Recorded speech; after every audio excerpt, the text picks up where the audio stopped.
orang Kristen lain masih mengenal istilah napas nikmat. Natal, Paskah, nikah, mati. Maksudnya mau Natal baru ingat gereja, Paskah baru ingat gereja, mau nikah baru kasih tunjuk muka di gereja, mau dekat mati baru bilang telepon Bapak Gembala.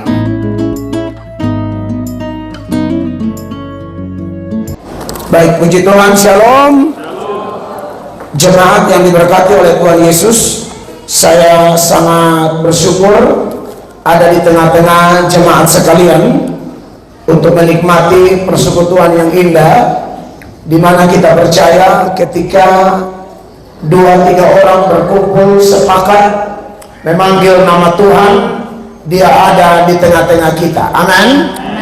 Dan perjumpaan yang paling indah adalah perjumpaan dengan Tuhan Yesus Kristus. Apalagi dalam perjumpaan itu kita dibawa untuk lebih mengenal Dia. Firman Allah berkata, umatku binasa karena tidak mengenal Allah. Amin. Saudara tidak kenal Pak Prabowo, Anda tidak akan binasa. Anda tidak kenal Pak Jokowi, Anda tidak binasa. Anda tidak kenal Bapak Gembala sidang di tempat ini, Anda juga tidak binasa. Anda tidak kenal saya, ya itu keterlaluan, ya. Tapi tidak binasa juga. Amin. Tapi kalau kita tidak kenal Allah, firman Allah berkata kita binasa. Dan kita bersyukur hanya ada satu cara untuk kita bisa mengenal Allah.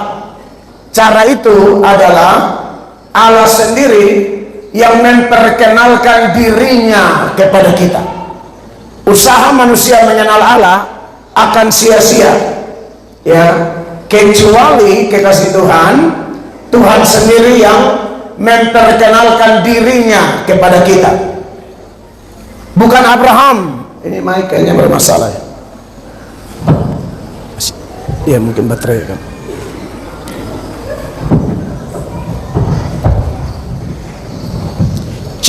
Bukan Abraham yang berusaha mengenal Allah, tapi Allah yang memperkenalkan diri kepada Abraham.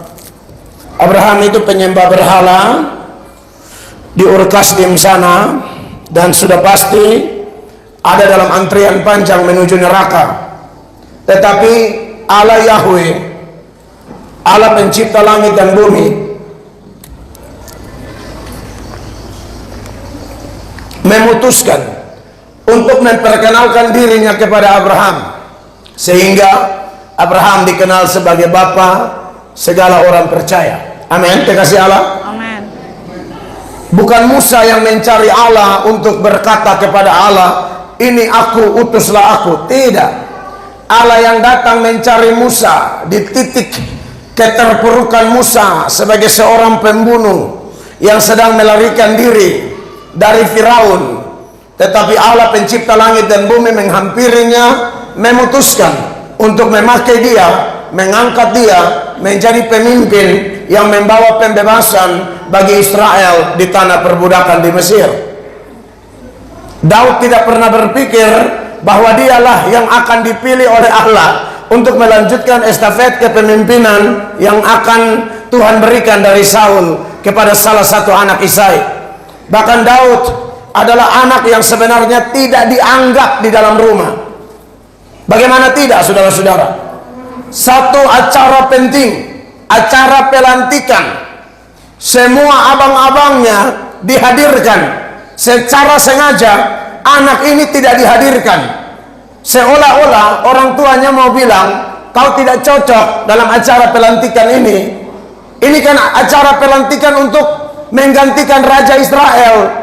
Maka Eliab dan abang-abangnya yang lain, yang 7 orang itu dihadirkan. Jadi para penafsir, para teolog mengatakan bahwa memang Daud adalah anak tertolak, anak yang tidak dianggap, saudara-saudara. Tetapi luar biasa, ternyata Samuel melihat abang-abangnya Daud. Walaupun Samuel hamba Tuhan yang dipakai Tuhan dengan perkara-perkara ajaib, hamba Tuhan yang dipakai dengan mujizat, perkara-perkara adikodrati supranatural, tapi tetap Samuel manusia biasa yang bisa salah menilai orang. Samuel pikir inilah abang-abangnya Daud, orang-orang terbaik, orang-orang yang pas untuk menjadi raja menggantikan Saul. Ternyata Tuhan bilang, manusia melihat apa yang di luar, tapi Allah melihat sampai kedalaman hati. Amen. Samuel hamba Tuhan pun kecenderungan masih mengukur orang dari kulit luar. Kalau Samuel bisa salah, maka pendeta-pendeta seperti saya dan bapak-bapak pendeta yang hadir, saya pikir kita juga bisa salah menilai orang. Yang kita kira baik, tahu-tahu penjahat dan pengacau pelayanan. Yang kita kira tidak baik, justru sangat tulus mendukung pelayanan. Saya sudah alami ulang-ulang. Ada orang datang mengaku orang GSJA asli. Saya dalam masa pelayanan, dalam pertumbuhan perkembangan jemaat baik secara kualitas maupun kuantitas di GSJA Amazing Grace Kota Kupang, yang dikenal sebagai bengkel orang berdosa, karena di depan gereja saya tulis bengkel orang berdosa, karena saya percaya gereja bukan tempat kumpulnya para malaikat. Amin. Amen. Gereja itu tempat kumpulnya orang-orang kotor yang terus menerus diperbaiki. Yes. Setuju ya Bapak Ibu ya? Bertobat itu ada dua. Ada bertobat yang ini, anak tolong jangan lari-lari dulu, mamanya tolong jaga ya supaya jangan. Saya ini kalau anak kecil lari-lari konsentrasi saya terganggu. Maaf ya Bapak Ibu ya. Kasihan sudah datang dari jauh-jauh hanya lihat anak-anak lari-lari. Jadi tolong diatur ya. Anaknya tidak salah, kita orang tua yang tinggal atur saja. Teknik kan anak sendiri-sendiri toh, pasti tahu lah tekniknya. Sampai mana tadi? GSJA bengkel. Bengkel, oke. Jadi bertobat itu ada dua, Bapak Mama. Ada bertobat yang terjadi sekali seumur hidup, dan ada bertobat yang terjadi terus menerus seumur hidup. Yang terjadi sekali seumur hidup adalah dari belum terima Yesus menjadi terima Yesus cukup satu kali, tidak usah terima Yesus ulang-ulang. Beberapa orang Kristen kadang-kadang latah. Pendeta A datang ke KKR, siapa mau terima Yesus? Dia maju. 2 bulan kemudian pendeta yang lain lagi terkenal khotbah, siapa mau terima Yesus? Dia yang sudah terima 2 bulan lalu ini lari datang terima lagi. Saya takut Anda terlalu banyak terima Yesus. Yesus yang kelima bukan Yesus Kristus, tapi Yesus dari Timor Leste. Timor Leste kan daerah tetangga saya, satu daratan kita. Ya, Kupang, Soe, Keva, Niki, Atambua, Dili, itu kan satu pulau, hanya beda negara. Di sana banyak nama Yesus. Ya, ya. Tapi Yesusnya pemabok. Makanya kalau saudara terlalu banyak terima Yesus dan ternyata hidupmu tidak berubah, mungkin kamu bukan terima Yesus Kristus, tapi kau terima Yesus dari Timor Leste. Makanya habis terima otakmu miring. Jadi terima Yesus cukup satu kali, tapi ada pertobatan yang terjadi terus menerus seumur hidup, yaitu bertobat dari apa? Karakter kita, sifat-sifat kita, kebiasaan-kebiasaan buruk kita, semua mengalami ini seumur hidupnya, termasuk pendeta. Pendeta bisa tidak salah ngomong? Bisa. Pendeta bisa tidak pikirannya cabul? Bisa.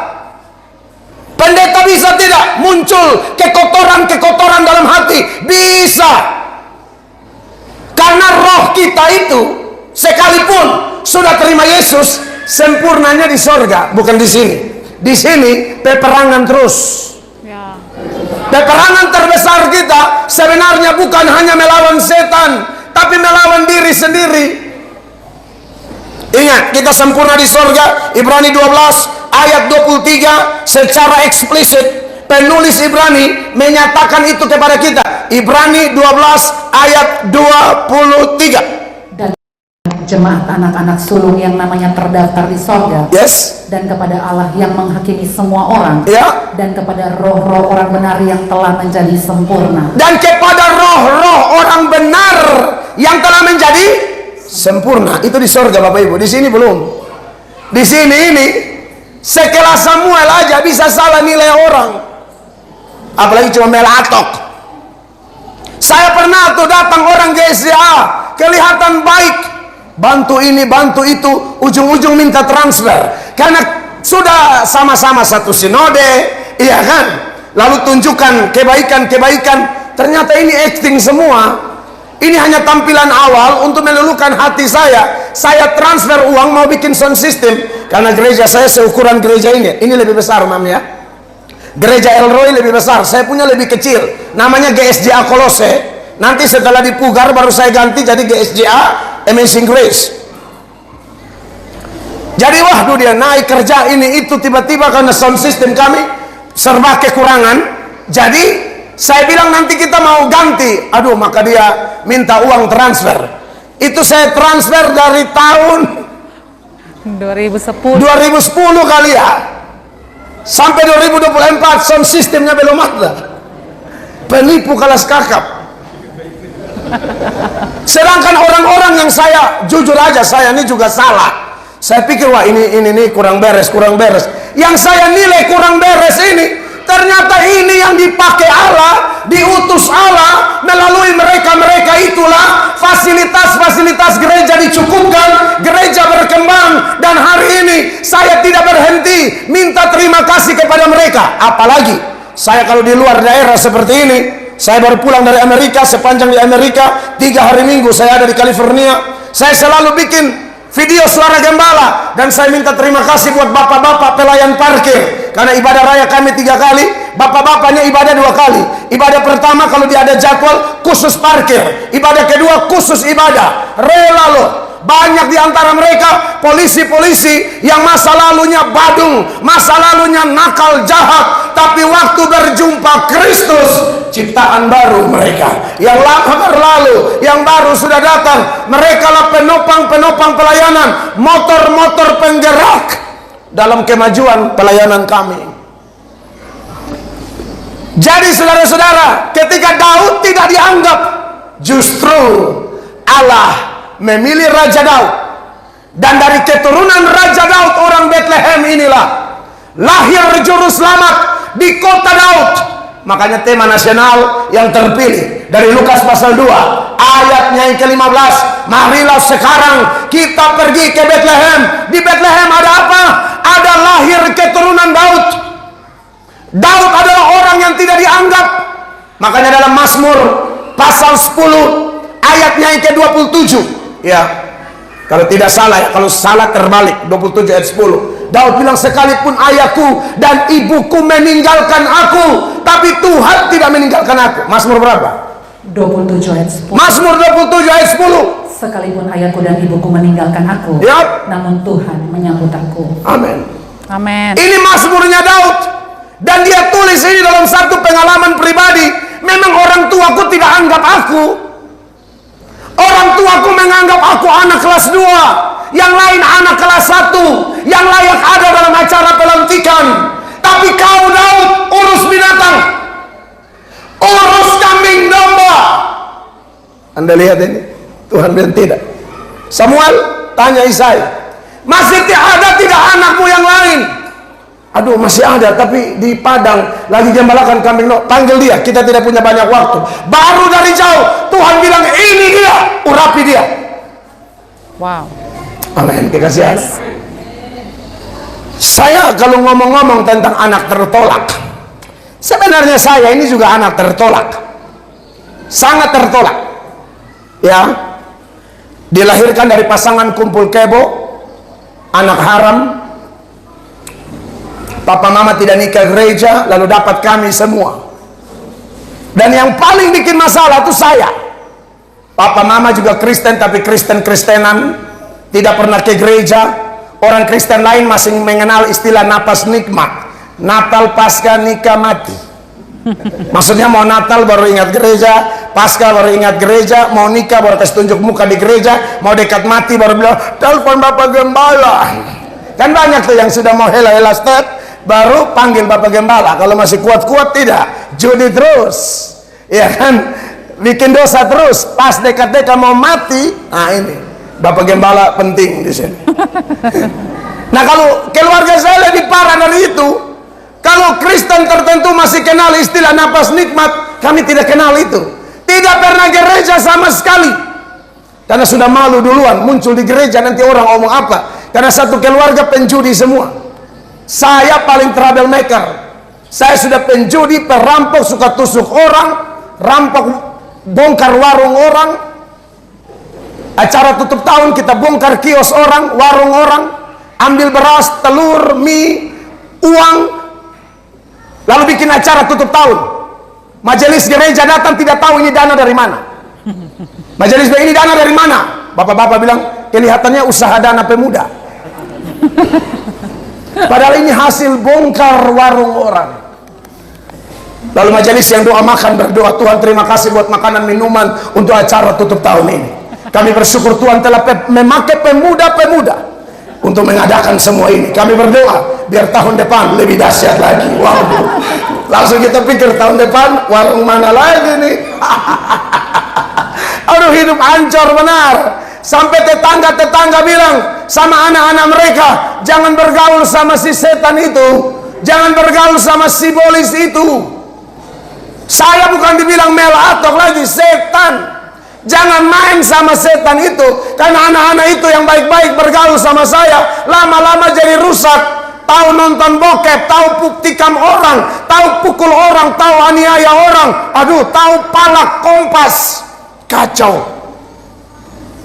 Jangankan tetangga, orang tua kandung saja bilang, kami menyesal melahirkan engkau.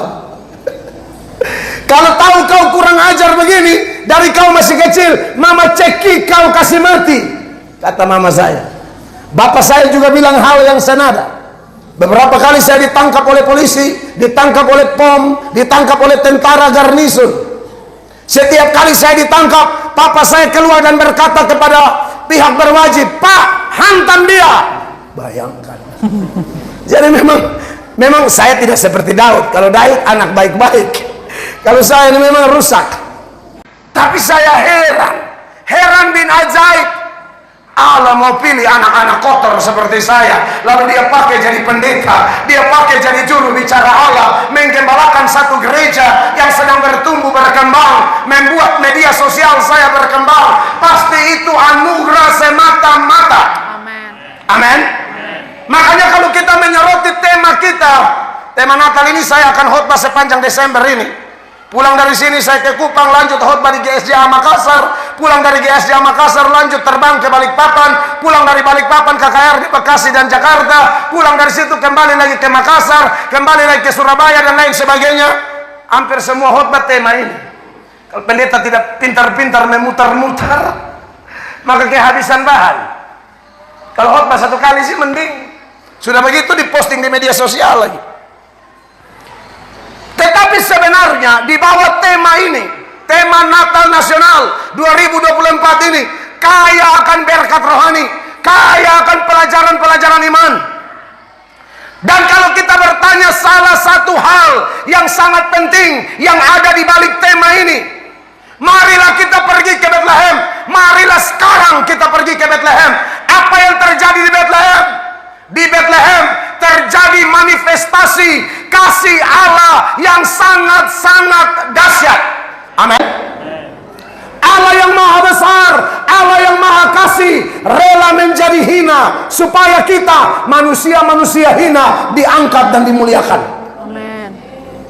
Maka sorotan utama saya dalam Natal GSJA Elroy Kudangan pada waktu ini adalah, buat apa kita pergi ke Bethlehem?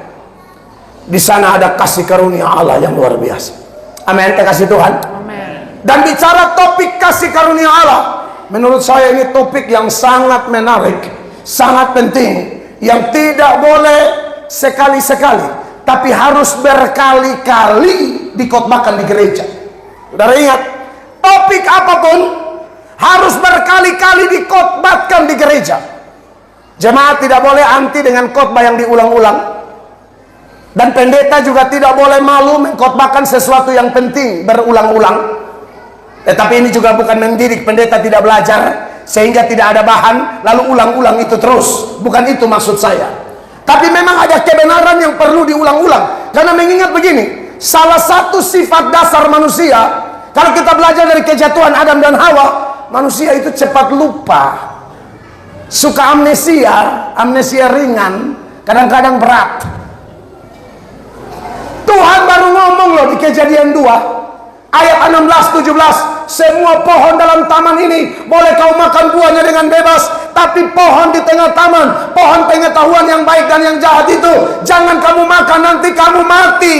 Kejadian 3, setan pakai ular. Ular itu bukan setan ya. Kalau ular di Kalimantan makanan malah, betul ya. Tadi Bapak Gembala bilang kadang-kadang kita Natal masak ular. Saya bilang tolong kali ini jangan ya.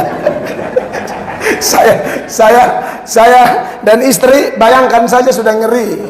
Orang timur yang lain mungkin makan, tapi kami dua belum bisa ya.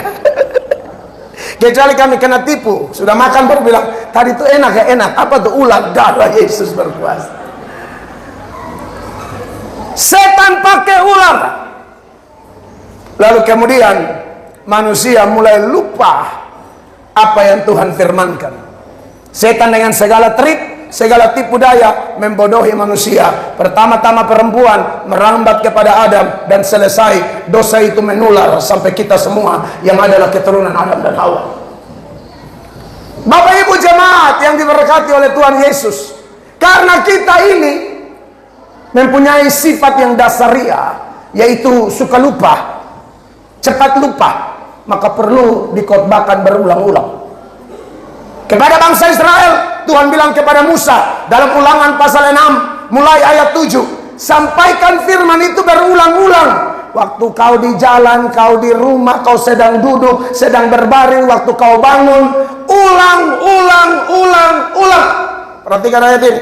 Haruslah engkau mengajarkannya berulang-ulang kepada anak-anakmu, Iya. dan membicarakannya apabila engkau duduk di rumah, apabila engkau sedang dalam perjalanan, apabila engkau berbaring, dan apabila engkau bangun.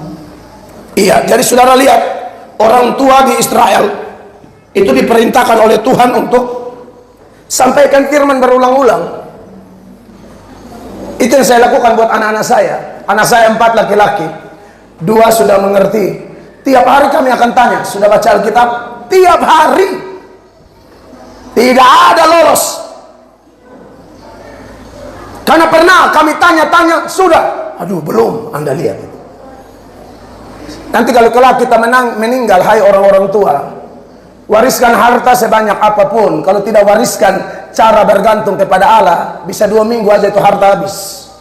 Karena di tangan anak yang salah.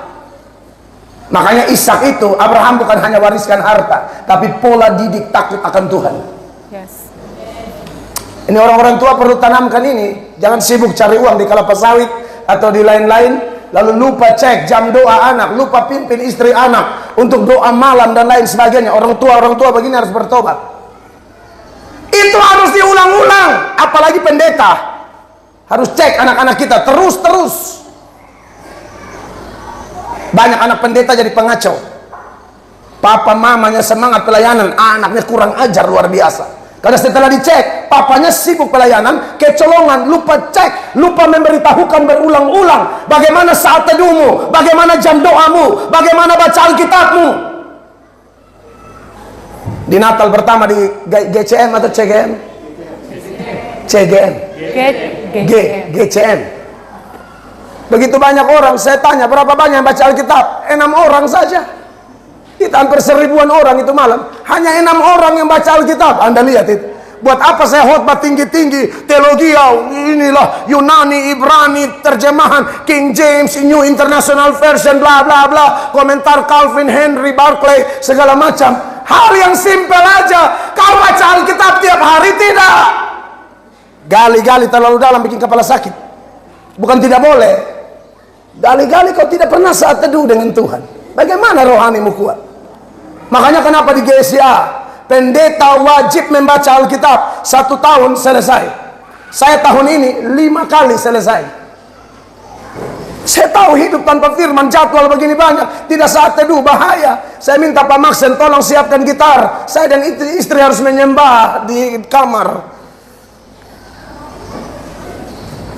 Itu harus diulang-ulang. Jangan lihat sepele, harus diulang-ulang. Amin. Nah, dari begitu banyak kebenaran yang harus diulang-ulang, Bapak Ibu jemaat.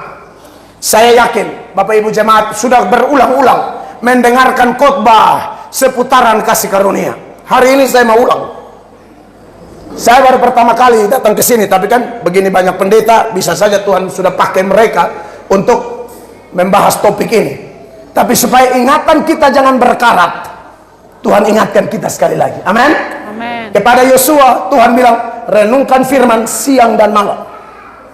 Raja Daud dalam Mazmur 1 bilang, rahasia orang berbahagia merenungkan firman siang dan malam. Siang dan malam itu artinya tidak boleh ada rehat.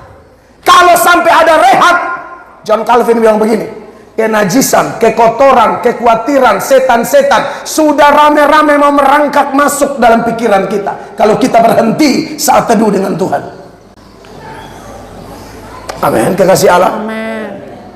Maka dari itu saya juga bilang sama pelayan-pelayan, pemusik lah, apa segala macam, penari-penari di gereja, saya omong hal yang sama. Kalian tampil di sini bukan show.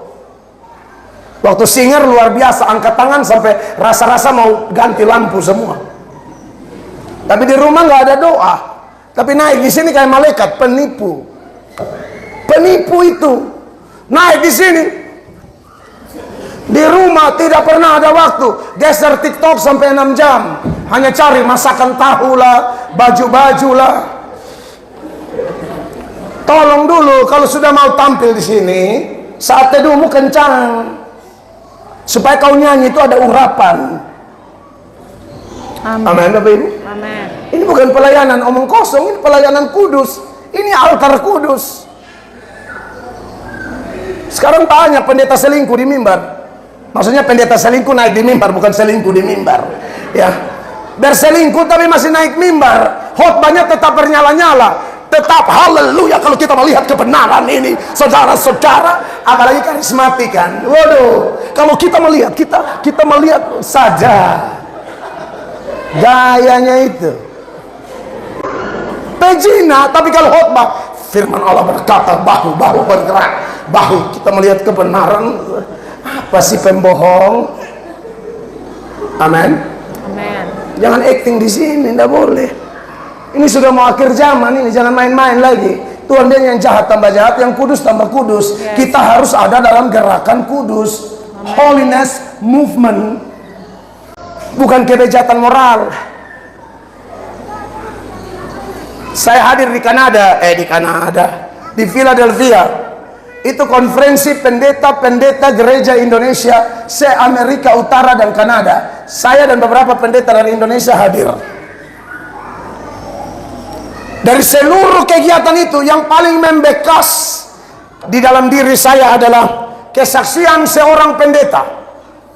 Itu pendeta, kalau bilang hafal ayat nomor 1. Pegang mic, lepas mic, bahasa roh terus. Mau pegang mic, lepas mic, bahasa roh.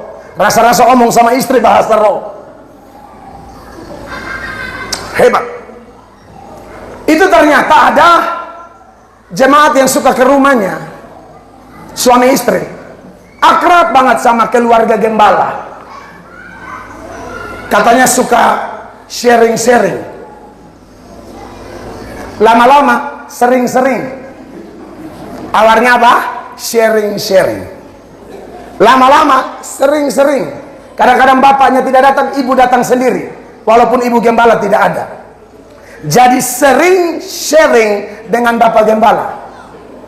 Lama-lama ibu mulai nyaman dengan bapak gembala. Ini celaka ini. Setelah sharing-sharing, kemudian sering-sering, lama-lama serong-serong, dan paling parah sorong-sorong. Selesai itu. Jatuhlah. Sering kisah nyata. Bapak gembala lari tinggalkan ibu gembala, ibu jemaat tinggalkan suaminya, bapak gembala dan jemaat tinggalkan pasangan masing-masing, bikin ambil apartemen satu, tinggal berdua dalam persinahan hebat. Bersinah hari Sabtu, hari Minggu tetap khotbah, dan khotbahnya tetap lincah. Ayatnya keluar tetap mengalir, bahasa rohnya seperti biasa tetap lancar. Selesai khotbah, seorang jemaat datang lalu pegang tangannya dan berkata, "Bapak, khotbah Bapak dahsyat sekali. Anda lihat, tadi malam baru bersinah, pagi tetap dahsyat. Bukankah ini ngeri-ngeri sedap? Kita orang karismatik nih paling suka main emosi. Kita ini kadang-kadang kurang bermain firman.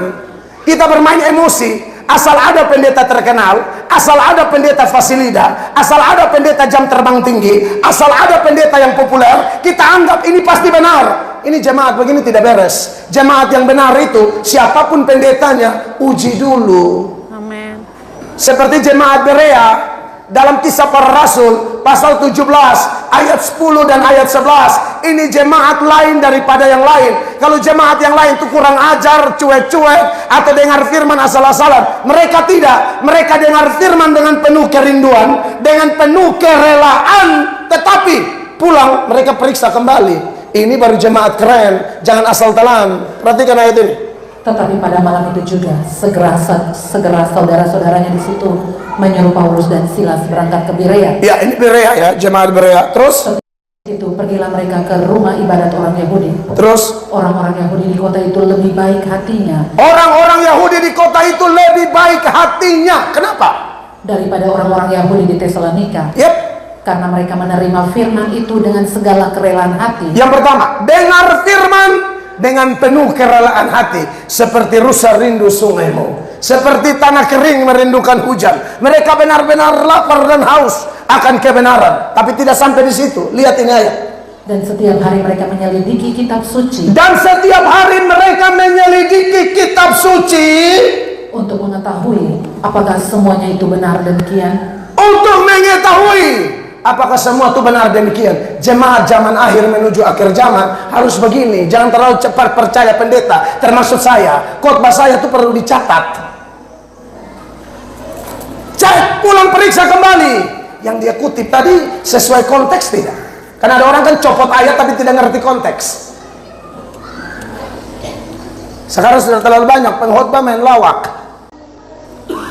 penglihatan bohong. Banyak ngeroh yang tidak alkitabiah. Saya karismatik tulen, saya GSJA. GSJA adalah salah satu gereja karismatik tertua di dunia. Tapi kita tidak dididik ngeroh asal-asalan. Back to the Bible. Yes. Kalau Roh Kudus datang tuh jelaskan ini. Jadi tidak boleh out of Bible. Tidak boleh keluar dari Alkitab. Amin. Amin. Ini dengar orang kesaksian asal percaya saja. Ada orang naik turun neraka, saya suka dia. Sampai di neraka dia lihat setan siksa-siksa orang di neraka. Di mana ada ayat neraka adalah tempat setan menyiksa? Tidak ada. Neraka itu tempat setan disiksa, bukan menyiksa. Amin. Amin. Tapi kita begitu percaya karena pendetanya terkenal. Saya melihat di neraka itu setan menusuk-nusuk orang. Loh, kok jadi beda kesaksianmu sama Alkitab? Matius 8 ayat 28-29, dua orang yang kerasukan setan di Gadara itu ketika melihat Yesus, mereka bilang, apakah engkau datang untuk menyiksa kami sebelum waktunya? Jadi saudara-saudara yang diberkati oleh Tuhan Yesus, ini kondisi kami melayani seperti itu. Bahwa ada hal-hal juga pernah saya dan Ibu Gembala salah, lalu jemaat tegur kami dan kami mohon maaf. Dalam berumah tangga, saya bukan tampil sebagai malaikat di sini. Selamat iya, karakter ada iya, tapi karakter kita berproses ibarat buah menuju kematangan. Mau pergi khotbah, anak baru satu, entah salah ngomong apa. Beliau omong lain, saya omong lain, sama-sama nada tinggi, sama-sama kan hafal ayat. Dia Matius, saya Obaja. Waduh, peperangan ayat terjadi. Banting pintu, car. Kebetulan di kos-kosan, jadi bantingnya agak lebih keras kan, bukan rumah sendiri toh. Yep. Kontrakan. Kontrakan maksud saya. Saudara, pergilah berkhotbah. Sebelum khotbah nyanyi pujian penyembahan. Pas mau khotbah lagu firman, Roh Kudus gerakan saya, pulang minta maaf. Pendeta penipu kau. Enak sekali lu bikin kuat orang, istrimu lagi menangis, peluk anak pertama baru umur 6 bulan. Ini saya yakin itu dorongan roh. Saya pernah coba melawan, saya kena masalah besar. Maka saya tidak berani melawan. Saya bilang sama WL, kau putar terus. WL bingung, lu putar aja, ambil motor pulang. Ibu ini sebenarnya sudah diam, tapi dengar motor datang, nangis lagi dia. Ibu-ibu begitu, kalau posisi unggul habis kita pak. Bapak-bapak tanda mulut saya. Mereka kalau posisi unggul habis kita. Apalagi mereka tahu mau datang minta maaf, habis. Sudah saya garuk, saya colek-colek pun, di tengkingnya aku.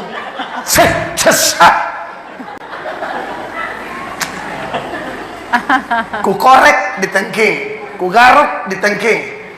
Minta maaf, ibu-ibu kan. Saya udah berusaha itu, hampir 1 jam. Lalu saya bilang sama ibu, ini anak saya sekarang sudah 14 tahun, ini waktu dia 6 bulan. Jadi ini peristiwa 13 tahunan yang lalu. Lalu saya bilang sama istri saya, Mama, saya datang ini sudah lagu firman. Ini Roh Kudus yang suruh, jadi saya datang ini sudah firman ini. Maka beliau kaget, maka dia tidak lagi, saya langsung dia bangun. Karena dia akan melihat pelayanan lebih penting. Dia pikir sudah selesai khotbah. Belum, baru mau mulai. Roh Kudus bilang pulang minta maaf. Kau malah lama-lama lagi kasih maaf. Maka kami memaafkan, berpelukan, berdoa, akhirnya pergilah. Tapi saya kasihan WL-nya, kan saya datang lagu firman tadi. Itu menyembah sudah tidak panggil Yesus lagi. Haleluya, pendeta di mana kau? Akhirnya datang, saya ambil alih, saya omong kepada jemaat. Tadi sebelum datang saya berantem sama istri. Tadi lagu firman itu Roh Kudus gerakan saya minta maaf. Saya mohon maaf ya, Bapak Gembala juga tidak sempurna. Mau bilang apa lagi, mau munafik apa? Memang faktanya begitu. Tak usah acting. Sok-sok kayak malaikat yang tidak pernah salah, munafik. Amin. Ternyata, ini kan kita ngaku jujur. Jemaat tambah sayang. Jemaat bilang, ini gembala yang benar. Salah bilang salah, jangan salah masih pakai ayat lagi. Tetapi ada ayat yang berkata kebenaran. Kau pakai ayat bela diri lagi, jangan. Sudah bisa lanjut? Oke. Jadi jemaat yang diberkati Tuhan berkaitan dengan karakter kita, percaya Roh Kudus akan bantu kita sampai kita memakai tubuh kemuliaan dan roh kita disempurnakan. Yang ketiga, kalau bicara kasih karunia, kita dimampukan melakukan pekerjaan-pekerjaan besar. Amin. Tuhan Yesus berkata dalam Yohanes 14 ayat 12, barang siapa percaya kepadaku, dia akan melakukan pekerjaan-pekerjaan yang aku lakukan, bahkan pekerjaan-pekerjaan yang lebih besar dari yang aku lakukan, karena aku pergi kepada Bapa.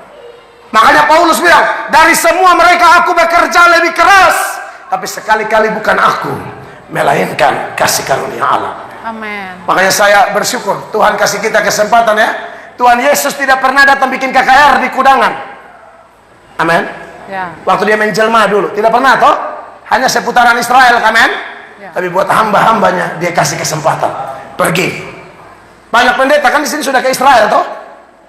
Oh belum juga, karena nanti pergi itu saya yakin. Pendeta dari Indonesia sudah ke Israel, Yesus belum pernah ke Indonesia. Ya. Makanya pengertian bekerja lebih besar, jangkauan wilayah pelayanan kita lebih luas dari yang Yesus pernah jangkau. Waktu dia menjelma sebagai Allah, dia berkuasa atas seluruh dunia. Tapi waktu dia menjelma, dia tidak pernah melayani sampai mana-mana. Sekarang hamba-hambanya, wow luar biasa. Baru pulang dari Amerika, sekarang ke Kalimantan. Pulang lagi, kemarin teman-teman dari Belgia sudah telepon, Pak Mel dan Ibu kami tunggu di Belgia, Prancis, Belanda, dan juga di Jerman ya Pak. Saya sudah hormat diberi. Jemaat kasih tahu, Papa dari Sydney sudah siap. Siapa saya? Sampah. Tidak cukup dia selamatkan, tidak cukup dia merubah karakter kita, tapi dia memberi kesempatan melakukan pekerjaan-pekerjaan besar. Amin. Maka segala glory bagi dia. Amin. Saya tutup dengan ayat ini. Kalau orang betul-betul mengalami kasih karunia Allah, setelah dia pergi ke Bethlehem dan dia mengalami anugerah Allah, Lukas 17 ayat 10 harus menjadi rumus bagi kita semua. Lukas 17 ayat 10, saya ajak jemaat baca sama-sama ya. Ayat penutup, 1, 2, 3. Demikianlah jugalah kamu apabila kamu telah melakukan segala sesuatu yang ditugaskan kepadamu. Hendaklah kamu berkata, kami adalah hamba-hamba yang tidak berguna. Kami hanya melakukan apa yang kami harus lakukan. Tepuk tangan yang mulia bagi Tuhan Yesus.